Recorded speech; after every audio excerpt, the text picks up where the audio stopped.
It's Monday, the 20th of January, 2025. Welcome to the Fast 5 Business News by Fear and Greed, where we give you the top 5 business stories you need to know in just 5 minutes. I'm Michael Thompson, and good morning, Sean Aylmer. Good morning, Michael. Sean, 5 big stories to get through in 5 minutes, so we better get going. Story number 1, Donald Trump will this week become the President of the United States for the second time, putting investment markets on edge on the back of enormous uncertainty really around economic and political settings. The inauguration is scheduled for tomorrow morning Australian time. Mr. Trump will raise his right hand and take the oath of office. Officially, he takes the gig at noon Washington time. Many of his policies are extreme in nature. For example, massive deportation of many immigrants living in the US, big immediate tariffs, policy announcements on social media, which may or may not occur. IMP Shane Oliver, a veteran watching US political systems, he says that the policy agenda is somewhat schizophrenic for investment markets. There's good news, things like tax cuts, deregulation, and bad news, tariffs and immigration. He said that we're likely to see a bunch of announcements early on, maybe day one, things around immigration, energy deregulation, financial deregulation, cryptocurrencies, federal workforce tariffs, that type of stuff. What's it mean for Australia?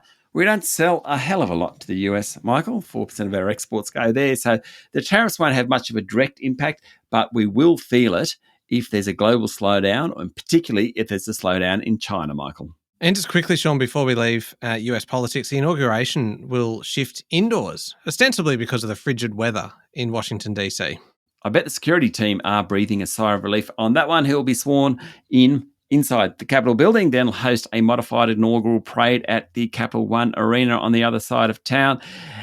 25,000 police, federal law enforcement and military personnel will be on duty during the inauguration. 25,000. It's a big operation. All right, on to story number 2 now. News that 2 of the biggest mining companies in the world, Australia's Rio Tinto and Swiss-headquartered Glencore, had been discussing a potential merger, has put the focus very much on copper. Talks took place last year, though, are not currently active. If it went ahead, and it may still go ahead, it would be the industry's biggest ever deal. Now, Rio's is world's second biggest miner, valued at 105 billion US. BHP is actually number one at 126 billion. Rio 105, Glencore 55 billion. Glencore and Rio own some of the best copper mines in the world. Glencore produces about 1 million tonnes a year, Rio 800,000 tonnes. What the deal shows is just how important copper is as a future-facing commodity. Raises questions for Australia because we don't actually produce much copper. We produce a lot of iron ore. Anyway, the spotlight is well and truly on copper at the moment. Yeah, indeed. Story number 3, Prime Minister Anthony Albanese has called for action, not meetings, to combat the escalating anti-Semitism across the country just ahead of the ceasefire between Israel and Hamas. On Friday, cars were torched and vandalised in Sydney's east.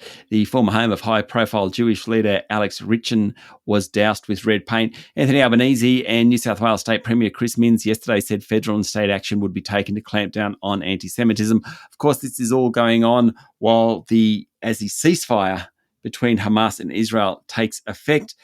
It comes after 15 months of conflict. Now, there are about 98 hostages still being held in the Gaza. Mr. Netanyahu warned that he was ready to go back to war if negotiations for the second phase of the ceasefire deal collapses. Story number 4, non-fungible tokens, Sean, or NFTs, in 2024 had their worst year for trading volumes and sales since the COVID pandemic. So sales of digital collectibles fell 18%. Volume was down 19%. That's according to a group called DAP Radar. NFTs, mostly a creation of the pandemic, a unique digital signature that can be attached to an image or a piece of footage or a tweet or something. Remember the Jack Dorsey's first tweet. Jack Dorsey may have founded Twitter. His first tweet, the NFT of that, sold for $2.9 million. Demand peaked in 2022. Sales that year were about $57 billion. Prices then collapsed in 2023. Cryptos have recovered since then. NFTs have not. Will just be interesting to see what happens under the Donald Trump regime. Last one, story number 5. TikTok stopped working in the United States overnight and disappeared from the Apple and Google app stores ahead of the beginning of a law that requires the full shutdown of the app. TikTok's Chinese-owned. It put out a message yesterday if people were trying to open their TikTok account saying a law banning TikTok has been enacted in the US. Unfortunately, that means you can't use TikTok for now. It continued, "We are fortunate that President Trump has indicated that he will work with us on a solution to reinstate TikTok once he takes office." The US Supreme Court last week upheld a law passed by Congress that requires ByteDance, China's own ByteDance, to sell TikTok or face a ban. It doesn't want to sell it. Behind all this are fears that the platform could be used for espionage or to spread propaganda.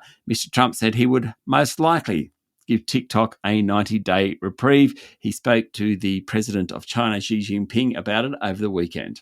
All right, there we go. The top 5 business stories in 5 minutes. Thank you, Sean. Thank you, Michael. It is Monday, the 20th of January, 2025. Remember to hit follow on the podcast. And if 5 minutes isn't long enough for you, you can find our longer daily show called Fear and Greed, wherever you listen to podcasts. I'm Michael Thompson, and that was the Fast 5 Business News by Fear and Greed. Have a great day.